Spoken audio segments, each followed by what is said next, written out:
A Caminho da Luz, um livro da editora FEB de Francisco Cândido Xavier pelo Espírito Emmanuel. Capítulo 15. A evolução do cristianismo.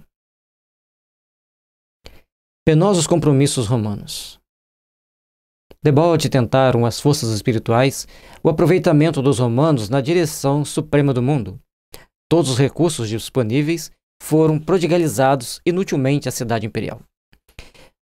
Conforme vimos antes, Jesus e todos os seus prepostos, todos aqueles trabalhadores do bem, aqueles espíritos que já tinham alcançado certo entendimento sobre certa sublimidade de entendimento espiritual, se reuniam para tentar organizar Roma. Mas também falamos sobre cada ação que Roma tomava contra os povos oprimidos, aquilo ia criando uma massa crítica de ódio complexa de poder se administrar. E chega um momento que fica meio fora de controle. Vejamos o desenrolar da história. A canalização de consideráveis riquezas materiais, possibilitando a consolidação de um Estado único no planeta, não fora esquecida. Ao lado de todas as providências que se faziam necessárias, do ponto de vista moral, em vão transplantara-se para Roma a extraordinária sabedoria ateniense e a colaboração de todas as experiências dos povos conquistados. Roma se tornou então um monopólio da ciência, da filosofia, das experiências de agricultura, pecuária, de todos aqueles povos que tinham ali em volta, a força de trabalho, tudo eles foram buscando aperfeiçoar, foram procurando estudar todas aquelas técnicas, mas quanto mais eles adquiriam conhecimento, mais eles se sentiam senhores do mundo, mais eles se sentiam capazes de dominar todo mundo. E muitas das vezes, usando a tirania, usando a força, usando ações, conforme nós vamos ver, não era muito bem vista pela espiritualidade superior e, logicamente, nem pelas massas dominadas. Os espíritos encarnados não conseguiram a eliminação dos laços odiosos da vaidade e da ambição, sentindo-se traídos em suas energias mais profundas, contraindo débitos penosos perante os tribunais da justiça divina. Então, ao reencarnar, aqueles espíritos se sentiam atraídos pela sua vaidade, pela sua arrogância, pela sua ambição, a querer conquistar, a querer buscar aquilo que não era deles. Mas o problema é que estava previsto Roma dominar. E conquistar, dominando com a sabedoria, com a diplomacia, criando então um grande Estado, mas gerenciado, organizado, com equilíbrio, com bondade.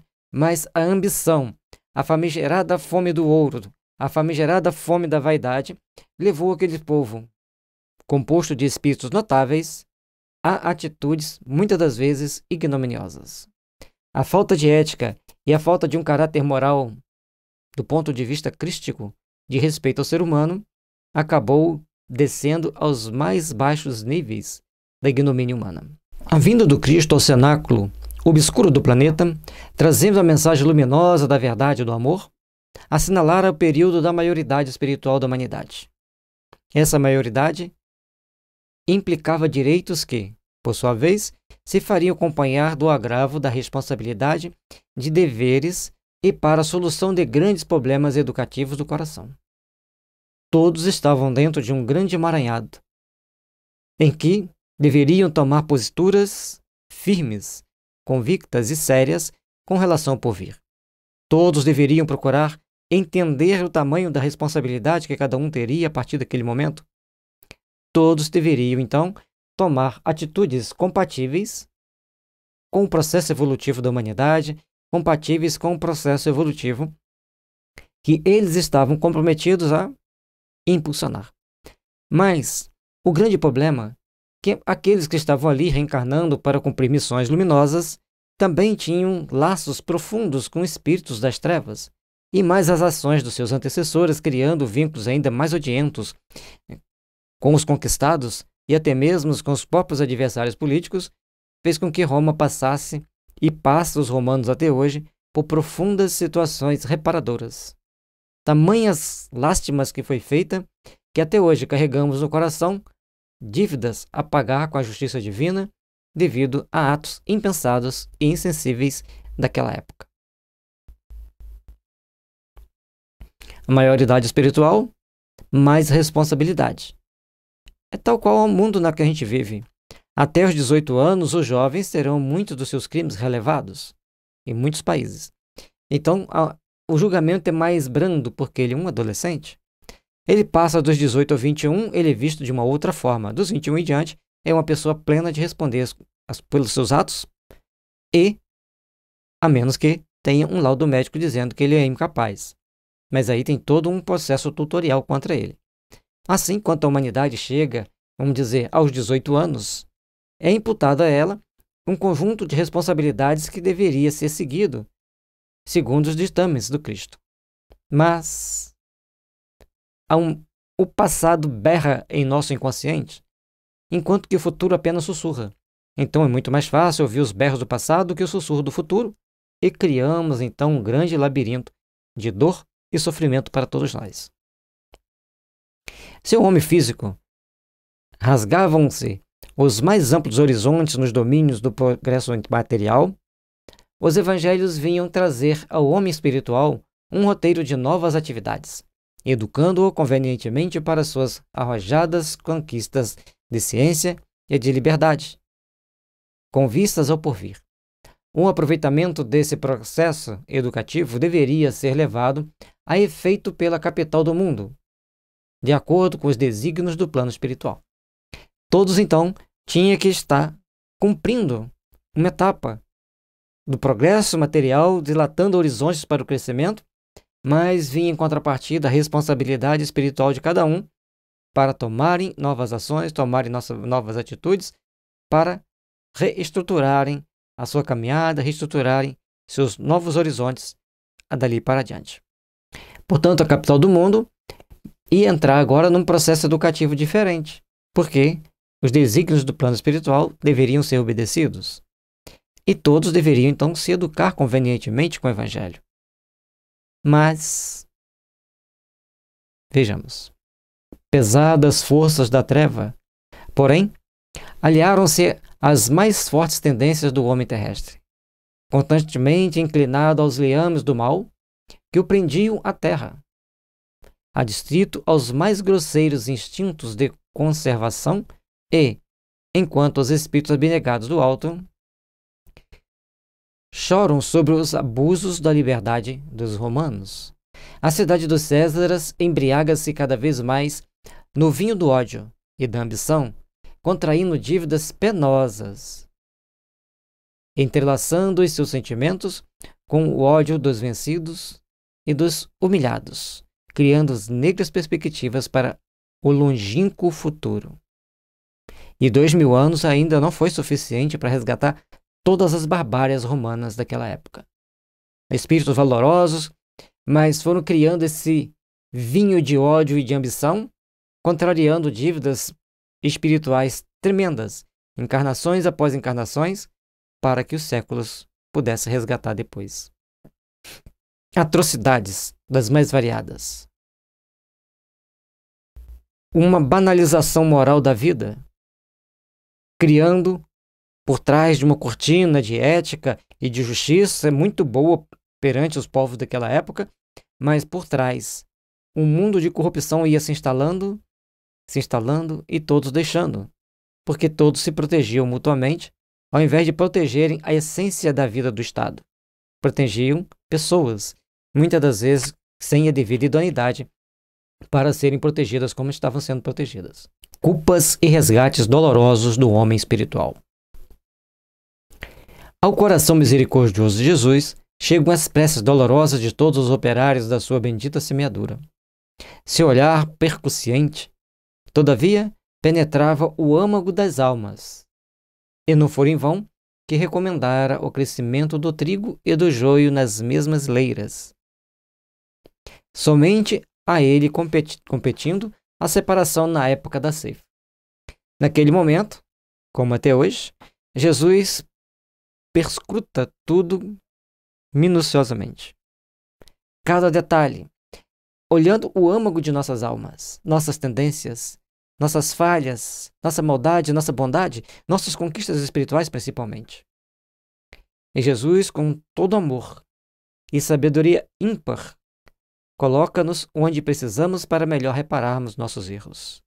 É função nossa olharmos para nosso coração e entendermos a responsabilidade espiritual de cada um. Porque responsabilidade material, as pessoas podem arrumar um trejeito ali para se livrar da justiça. Mas a responsabilidade espiritual, ninguém se eximirá dela. Principalmente os fazedores de trejeitos e aqueles que se submetem aos trejeitos, seja ele qual for. A limitada liberdade de ação, quando eu digo sobre os trejeitos para se livrar da justiça, não estou acusando a esse e aquele de serviçal da justiça. São situações que ocorrem nos bastidores de tudo que há de poder no mundo, com manipulação em prol daqueles que têm mais influência. Então, tudo isso não dá para a justiça divina, é um crime hediondo e que será árdua e regiamente punido. A limitada liberdade de ação dos indivíduos e das coletividades é integralmente respeitada. Cada qual é responsável pelos seus atos, recebendo de conformidade com as suas obras. Portanto, não sou eu que vou lá tomar uma atitude contra A, B e C. A própria lei coloca nos mecanismos da vida situações que cada um terá que reparar. Cada um a seu jeito. Já citamos um livro que Maria Luza Moreira Vasconcelos conta que a próxima encarnação de Mário foi como um mendigo nas portas do Senado, tentando sobreviver de algumas migalhas. Ele e a vidente que o ajudava a vencer as guerras. E assim, todas aquelas autoridades que abusavam do poder reencarnavam depois sobre a condição anônima dentro da sociedade, como pessoas muito pobres na maioria das vezes, e com inteligência limitada devido ao grupo de inimigos que o cercavam, tendo que pedir esmolas por terem falhado. Já fez um balanço da sua vida e como será a sua próxima existência? Foi por isso que Roma teve oportunidade de realizar seus propósitos e desígnios políticos.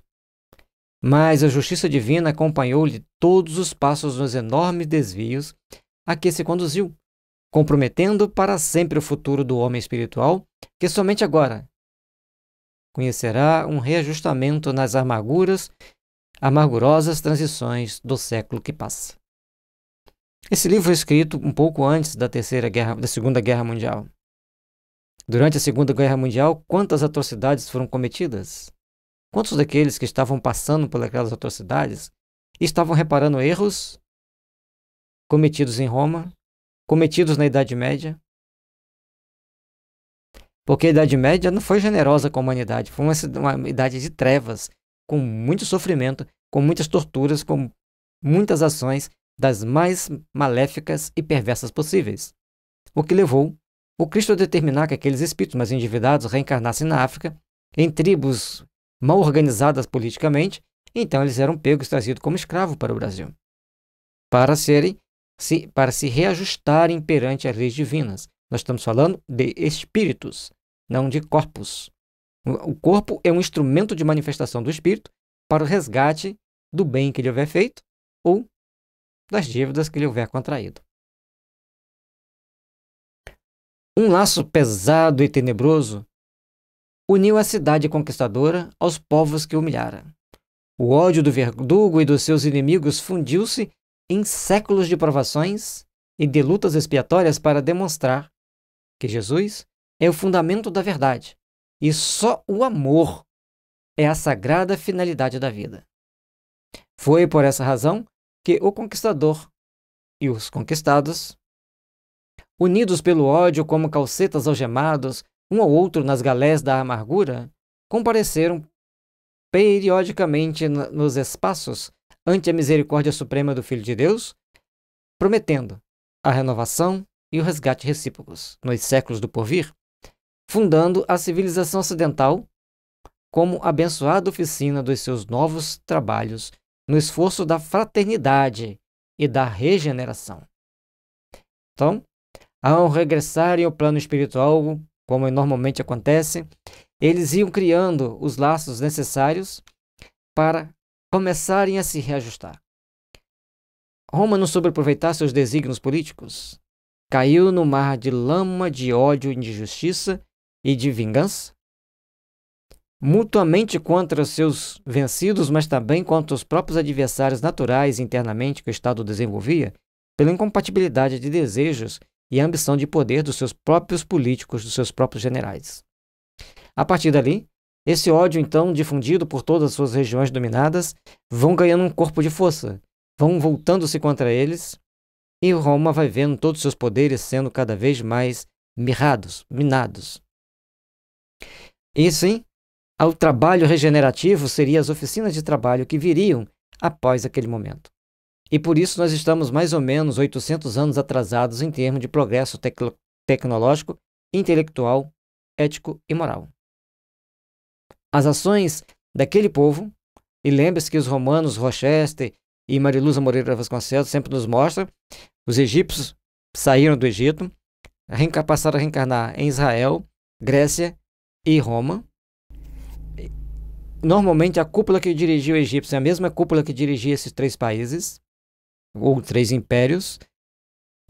Todos ficam subordinados a Roma. São os mesmos egípcios que começam a dominar, a coordenar os trabalhos em Roma, assim como foram eles também que coordenaram e desenvolveram os trabalhos na Grécia. O espírito não perde as tendências e elas eram sempre aproveitadas pelos mesmos, porque eles tinham mais habilidade do que os demais para fazer o que precisava de fazer. Nero, que entrou para o império por uma porta não muito certa, porque não estava previsto pela espiritualidade superior, ele assumia aquela função, ele era extremamente obsediado, deixou ali um rastro de dor e sofrimento. E simplesmente destruindo tudo. E cada um, aqueles que tinham certas responsabilidades, como Marco Aurélio, Júlio César, o próprio Marco Antônio começou a tentar organizar alguma coisa, o Tibério, esses eram espíritos que vieram para organizar e manter a ordem. Dentro das circunstâncias, adquiriram dívidas e dívidas. Mas eram aqueles com quem Jesus podia contar naquele momento, naquela função. O livro O Amor Jamais Te Esquece dá uma noção muito boa para vocês entenderem o que eu estou falando.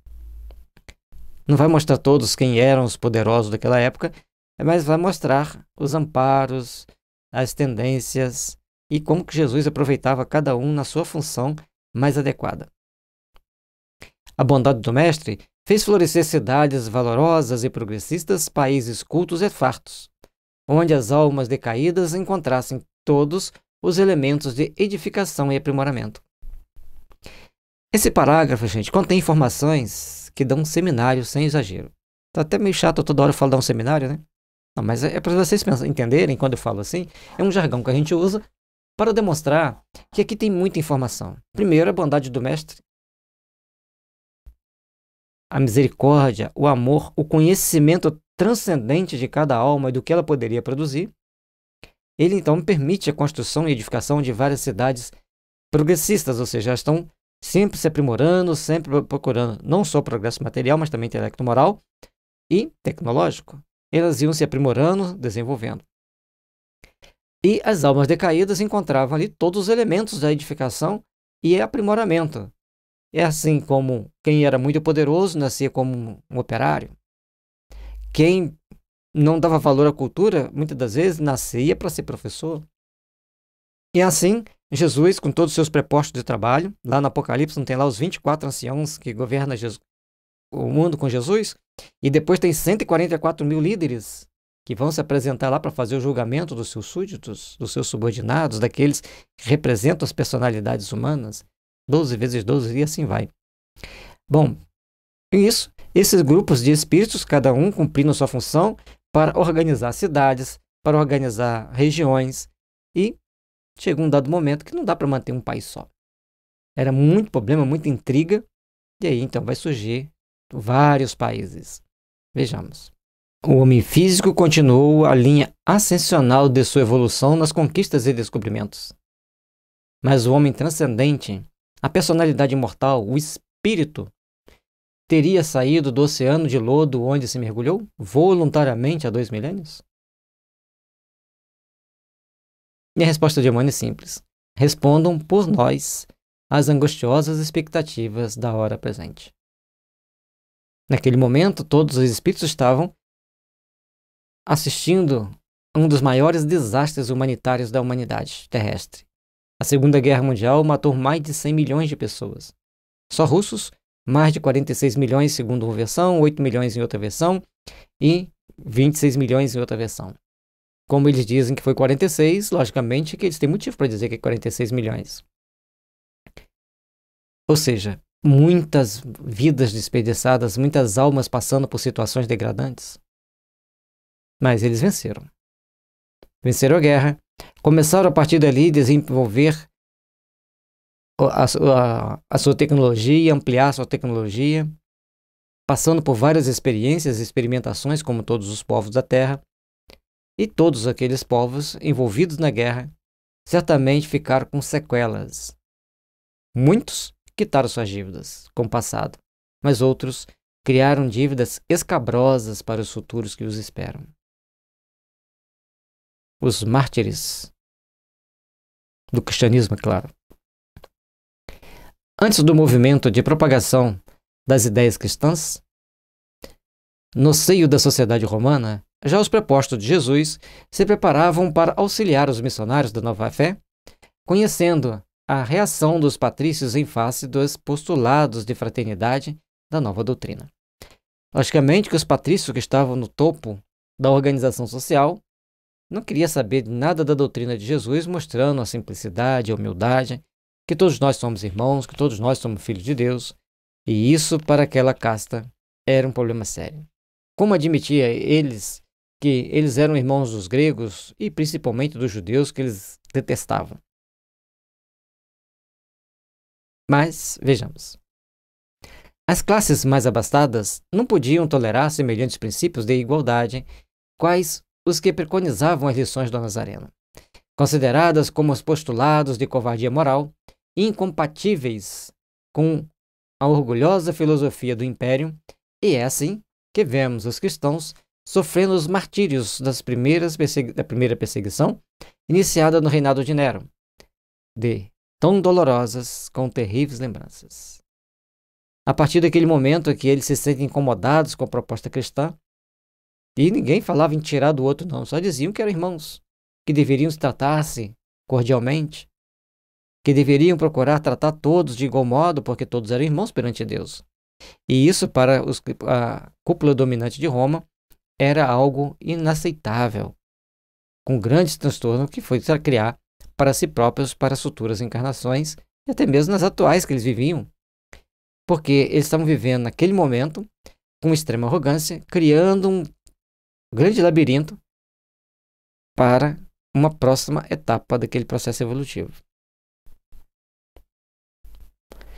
Nenhum instrumento de suplício foi esquecido na experimentação da fé e da constância daquelas almas resignadas e heróicas. Para saber se você realmente tinha fé em Jesus, para testar sua fé em Jesus, usava todos os tipos de tortura contra aquelas pessoas. E assim foi usado o açoite, a cruz, o cavalete, as unhas de ferro, o fogo, os leões do circo. Tudo foi lembrado para a maior eficiência da perseguição aos seguidores do carpinteiro de Nazaré. Não é nem bom ficar pensando muito nisso aqui, porque foram muitas atrocidades. A vantagem é que muitos perdoaram, muitos se libertaram das suas culpas e do seu processo consciencial. Mas é necessário que venham os escândalos, mas é daquele por quem vier os escândalos. Os outros ficaram aí para os séculos, os conduzir à reparação dos seus erros insanos. Pedro e Paulo entregam a vida na palma dos martírios santificadores e de Nero a Diocleciano uma nuvem pesada de sangue e de lágrimas. Envolve a alma cristã cheia de confiança na providência divina. O próprio Marco Aurélio, cuja elevada estatura espiritual estabelecera do alto a missão de paralisar semelhantes desatinos, não conseguiu conter a corrente de forças trevosas, Mas o sangue dos cristãos era a seiva da vida lançada às divinas sementes do Cordeiro. E aos seus sacrifícios foram bem os reflexos da amorosa vibração do ensinamento do Cristo, atravessando os séculos da Terra para ser compreendido e praticado nos milênios do porvir. E aí nós vamos deparando com muitas situações, com muitos detalhes, que cada um de nós temos que prestar atenção, todos nós temos que procurar cumprir essa missão divina, cumprir esses dados que nós temos que procurar entender. A partir do momento que eles começam a perseguir, matar e torturar, os cristãos se sentiam engrandecidos, porque eles entendiam que assim eles iriam para o céu por causa de estar sofrendo pelo Cristo. E lógico que dava um exemplo para os outros, eles estão com fé, estão confiantes, então nós vamos perseverar. E quanto mais eles perseguiam, quanto mais eles tentavam atacar os cristãos, mais pessoas se convertiam ao cristianismo, mais e mais. Os apologistas. A doutrina cristã, todavia, encontra nas perseguições dos seus melhores recursos de propagação e de expansão. Quanto mais perseguiam o cristianismo, mais ele tornava-se conhecido, mais as pessoas passavam a segui-lo. As pessoas gostam de desafio. E ali era o caso de buscar a vida eterna, buscar a salvação, você ia ter uma vida para seguir para Deus. E assim, todos adoravam o Cristo, procuravam seguir seus passos incondicionalmente. Com aquele pensamento, tudo será melhor do que o que a gente está vivendo aqui. Seus princípios generosos encontravam guarida em todos os corações, seduzindo a consciência de todos os estudiosos da alma livre e sincera. Observa-se-lhe a influência no segundo século em quase todos os departamentos da atividade intelectual, com largos reflexos na legislação e nos costumes. Por mais que eles não aceitavam o cristianismo, ele começa então a penetrar todas as camadas sociais, envolver as atividades intelectuais, envolver as atividades religiosas de todos, para que pudessem começar a entender, por um novo prisma, por um novo ideal, que até aquele momento eles não queriam aceitar. E, em um dado momento, eles percebem que muitas pessoas estão aceitando aquele princípio e ele vai automaticamente se enxertando dentro das atividades sociais, principalmente na cultura e na legislação e nos costumes. Tertuliano apresenta a sua apologia do cristianismo, provocando admiração e respeito gerais. Clemente de Alexandria e Orígenes surgem com sua palavra autorizada, defendendo um verdadeiro exército de vozes que advogam a causa da verdade e da justiça, da redenção e do amor. É interessante que Orígenes tinha uma voz autorizada pelo Estado ou pelos céus. E como ele defendia várias causas, várias situações importantes, logicamente, ele foi mais respeitado, foi visto por um outro ângulo, principalmente pela espiritualidade. O jejum e a oração. Os cristãos, contudo, não tiveram de início uma visão do campo de trabalho que se lhes apresentava. Não atinaram que, se um jejum e a oração constituem uma grande virtude na sociedade, mais elevada virtude representam quando levados a efeito no turbilhão das paixões, desenfreadas nas lutas regeneradoras, a fim de aproveitar aos que os contemplam. Então eles faziam muito jejum e oração, e quando estavam sendo perseguidos, na hora que eles deixam de ser perseguidos, eles deveriam também manter todas as virtudes solenes, manter um elevado padrão de virtude, de qualidades, para seguir os caminhos assim como deveria, o caminho do processo evolutivo, o caminho do aperfeiçoamento. E quando a gente fala em moral cristã, não é que a gente está querendo ser puritano, porque é moral cristã. Lê Pedro, as cartas de Pedro, e aí você vai depois ver o que é ser moral cristã. Para que a gente não tenha que ficar discutindo, está querendo impor, está sendo moralista, não. A gente procura falar sobre um assunto que a gente leu e explicar. para que todos possam ter vontade de desenvolver essas virtudes. Não compreenderam imediatamente que esses preceitos evangélicos, acima de tudo, significa sacrifício pelo próximo, perseverança no esforço redentor, serenidade no trabalho ativo, que corrige e edifica simultaneamente. Retirando-se para a vida monástica, povoaram os desertos na suposição de se redimirem mais rapidamente para o Cordeiro. Então, muitos cristãos que tinham que saber se conduzir dentro daquela sociedade, trabalhar dentro da sociedade para que os outros fossem seguindo seus exemplos, seguindo os seus passos, seguindo aqueles caminhos de redenção e de purificação, de melhoria, eles preferiam fugir para o deserto, fugir para as montanhas, para buscar lá no seu isolamento todo o princípio de melhoria que eles precisavam estabelecer para si próprios. Uma ânsia de fugir das cidades populosas fazia então vibrar todos os crentes, originando os erros da idade medieval, quando o homem supunha encontrar nos conventos as antecâmeras do céu. E criou-se um grande mito, grandes problemas, grandes tormentos, para que as pessoas então procurassem seguir por esses caminhos, por essas ideias, procurassem se renovar dentro da sociedade. Não, eles iam para os conventos, onde tentavam se martirizar de todas as formas, além das fugas espetaculares que tinham nas caladas da noite, criando mais dívidas, mais problemas para si próprio. O Oriente, com os seus desertos numerosos e os seus lugares sagrados, afigura-se caminho de todos quantos desejam fugir dos antros das paixões. Só a grande montanha de Nítria chegou a possuir 30.000 anacoritas, exilados do mundo e dos seus prazeres desastrosos. E fui procurar no mapa, achei Nítria próximo ao Vale do Nilo, lá na foz do Nilo, ali perto do Mediterrâneo.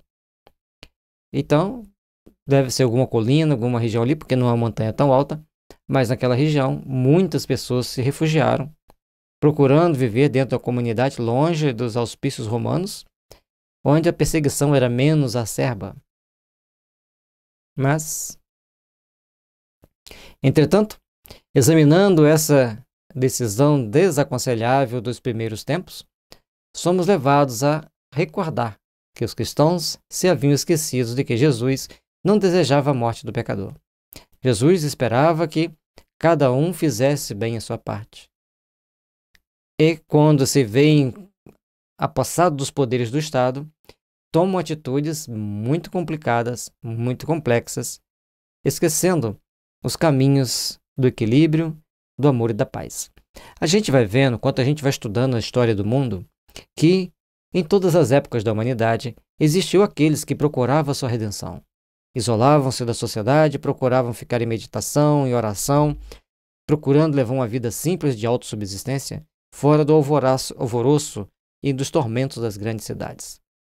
Mas, em compensação, tanto quem fugia para o auto-isolamento, quanto os que ficavam tentando enfrentar as lutas de cada dia, e, em pior ainda, quando assumiu o poder para, com as garras do Estado, tentarem dominar os outros, impor as ideias aos outros. Tudo isso fez parte do processo de crescimento humano. Conforme foi visto no início, Jesus conhecia o âmago de cada alma e sabia que nós levaríamos muitos e muitos anos para alcançarmos a nossa redenção, para alcançarmos o nosso processo regenerativo. E Emmanuel também fala nas lutas regeneradoras do século que correm. O século XX e o século XXI, o século XX foi marcado por duas grandes guerras sangrentas. O século XXI vem na iminência de uma grande guerra. O tempo todo as pessoas vivem na tensão, vivem na preocupação, um tentando dominar de um lado, os outros tentando conter para não ser dominado do outro, e quem fica no meio do caminho fala assim, o que é pior? Ser dominado por esse ou ser dominado por aquele? Esse grande embate que tem nos corações humanos demonstra um pouco da nossa falta de fé, e principalmente as pessoas esquecem de estudar esse livro, A Caminhos da Luz. Se os políticos que querem dominar o mundo lessem A Caminhos da Luz, eles iriam entender que eles têm uma responsabilidade muito grande. E muitos estão cavando uma grande sepultura no tempo. Não a sepultura para o corpo, uma sepultura para seus espíritos ficarem séculos talvez milênios, reparando os erros. Quantos genocídios, quantas matanças indiscriminadas, simplesmente por uma ambição. E pior ainda, os que ficam nos bastidores manipulando para que as coisas aconteçam. Constantino. As forças espirituais que acompanhavam e acompanham todos os movimentos do homem sob a égide de Jesus procuram dispor os alicerces dos novos acontecimentos que devem preparar a sociedade romana para o resgate e para a aprovação. A partir de um determinado momento em que as coisas vão ficando demais complicadas em Roma, então eles têm que começar a preparar o povo que vai vir o resgate, vai vir a aprovação mais acerba, vai vir os momentos mais delicados, mais complexos. A invasão dos povos considerados bárbaros é então entrevista, para amainar aquela fome de dominação dos romanos, para colocar um basta naquelas atrocidades que eles estavam fazendo. Então é permitido que os bárbaros são reorganizados e normalmente por próprias lideranças que viveram em Roma vão viver entre os bárbaros para vir dominar, mas com a outra mentalidade, com a outra cultura, com a outra preparação para os embates da vida. Uma forte anarquia militar dificulta a solução dos problemas de ordem coletiva. A anarquia militar é uma das coisas mais perigosas de todos os tempos. São pessoas treinadas, são pessoas armadas, são pessoas preparadas também intelectualmente. E aí, se eles não estão bem estruturados dentro da hierarquia da disciplina e do respeito às coletividades, às comunidades, é algo muito perigoso. Elevando e abatendo imperadores de um dia para outro, sentindo a aproximação de grandes sucessos e antevendo a impossibilidade de manter a unidade imperial, Diocleciano organiza a tetrarquia, o governo de 4 soberanos, com 4 grandes capitais. E, assim como os próprios exércitos colocavam o imperador no poder, esses próprios exércitos tomavam atitudes das mais atrozes na calada da noite, eliminando quem estava no poder para colocar outro. Ou as guerras dos bastidores entre os senadores, criando a tendência para este ou para aquele, ao invés de procurarem discutir o que era realmente melhor para Roma com frieza, agiam pela emoção, criando dores e decepções atrozes que perduram em muitas situações até hoje. Retirando-se para Salona, exausto da tarefa governativa, ocorre a rebelião militar que aclama a Augusto a Constantino, filho de Constâncio Cloro, contrariando as disposições dos 2 Césares sucessores de Diocleciano e de Maximiano. Então, diante de toda aquela situação, ele se coloca como coordenador das ideias e divide o Império Romano em 4 partes. Cada um governa de uma forma e ele, então, iria dando os nortes que deveriam seguir. E ele já não está mais em Roma, ele está em Salona. Salona fica na região onde hoje é a Croácia. E ali organizando, mas todos o colocam na condição de Augusto. E contraria os outros que já estavam de olho no poder. A luta se estabelece e Constantino vence Maxênio às portas de Roma, penetrando a cidade vitorioso para ser recebido em triunfo. Junto dele, o cristianismo ascende a tarefa do Estado com o Edito de Milão. E é melhor para o cristianismo ou foi pior? Logicamente que os homens despreparados emocionalmente e psicologicamente para assumir o poder, e principalmente tendo poder político e temporal, e espiritual no caso, né? Político e espiritual, eles começam a ter grandes problemas íntimos de manter dentro daquelas condições e, ao invés de quererem coordenar por amor, tentam impor pela força da vontade do Estado, junto com o clero. E aí as coisas tornam-se um outro rumo, criando outras complicações, como dissemos antes, estamos 800 anos atrasados em termos de desenvolvimento intelectual, ético e moral. E sabe Deus o que vai acontecer nos próximos 20 anos. O papado. Desde a 10ª perseguição, que o cristianismo era considerado em Roma como doutrina morta, mas os prepostos dos mestres não descansavam, com o nobre fim de fazer valer os seus generosos princípios. Então, de tantas perseguições, eles acharam que tinha acabado, porque houve um silêncio, mas não estava bem assim. A fatalidade histórica reclamava a sua colaboração nos gabinetes da política do mundo e, ainda uma vez, a indigência dos homens não compreendeu a dádiva do plano espiritual, porque logo depois da vitória, os bispos romanos solicitavam prerrogativas injustas sobre os seus humildes companheiros de episcopatos. A partir do momento, então, que Constantino estabelece o cristianismo como religião oficial de Roma, porque aparece nos céus escrito Inc hoc signo vince, sob esse sinal vencerás, ele ganha, trocando as águias pela cruz, implanta-se o cristianismo, e aí os bispos de Roma que estavam lá na moita, lá trabalhando, humildemente, em silêncio, veem a possibilidade de ganhar a projeção e começam a dominar os outros, impondo condições, às vezes até mesmo ridículas. Mas todos estavam mais ou menos sobre a inspiração do mais alto para começar a criar uma organização social para que o cristianismo ganhasse a notoriedade do mundo. O problema era a forma com que ia ser conduzido dali para frente. O mesmo espírito de ambição e de imperialismo que de longo tempo trabalhava o organismo do império dominou igualmente a Igreja de Roma, que se arvorou em suzerana e censora de todas as demais do planeta. Cooperando com o Estado, faz sentir a força das suas determinações arbitrárias. Eram homens que assumiu a liderança da Igreja e com a função nítida de cooperar com o Estado.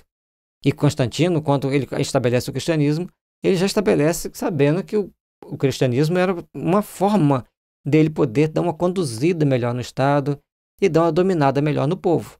Já estava com esse interesse. Mas a mente do político e a mente do religioso não é muito igual. E era para os religiosos influenciar os políticos a agirem com moderação. Mas, pelo contrário, os religiosos viram uma oportunidade de ganhar poder e notoriedade e tomar as atitudes e ações mais atrozes que, se você faz contra o outro, cai sobre sua própria cabeça. Não é criticando as pessoas em si, analisando os fatos. É assim que ocorreu. 300 anos lutaram os mensageiros do Cristo, procurando ampará-la no caminho do amor e da humildade, até que a deixaram enveredar pelas estradas da sombra, para o esforço de salvação e de experiência. E, tão logo a abandonaram ao penoso trabalho de aperfeiçoar-se a si mesma, eis que o imperador Focas favorece a criação do papado no ano de 607. Então, a partir de um determinado momento que a espiritualidade vê que as coisas estão indo por um caminho mais complicado, mais delicado, eles se afastam um pouco. Deixam que eles crescem para passar pelos processos de experiência, de experimentações, aperfeiçoarem por si mesmos. E as ideias mais mirabolantes surgem. E se a gente criar um papado? Um poder central que coordena e comanda as igrejas, com isso, sendo fielmente seguido essa organização, esse comando, nós ficamos por trás, mais tranquilo, dominando o Estado. Com isso, a gente consegue conter muitas rebelações, muitas tramas contra o governo. E conseguiram. E foi tão bem feito. E aí, aqueles espíritos que assumiram a questão de montar o papado foram só se aperfeiçoando para o domínio, que dominam até hoje. De uma forma ou de outra, praticamente mais da metade dos cristãos seguem a palavra de Roma como orientação para aquilo que se precisa fazer. E muitas das vezes esquecem-se de estudar o Evangelho. A decisão imperial faculta aos bispos de Roma prerrogativas e direitos até então jamais justificados. Jamais justificados. entronizam-se mais uma vez o orgulho e a ambição da cidade dos Césares. Em 1610, Focas é chamado ao mundo dos invisíveis, deixando no orbe a consolidação do papado. Desta data em diante, ia começar o período de 1260 anos de amarguras e violências para a civilização que se fundava. Em 1260 é quando vem Francisco de Assis dar uma amenizada nas situações. Então, Focas tinha como missão dar uma organizada na igreja, certamente.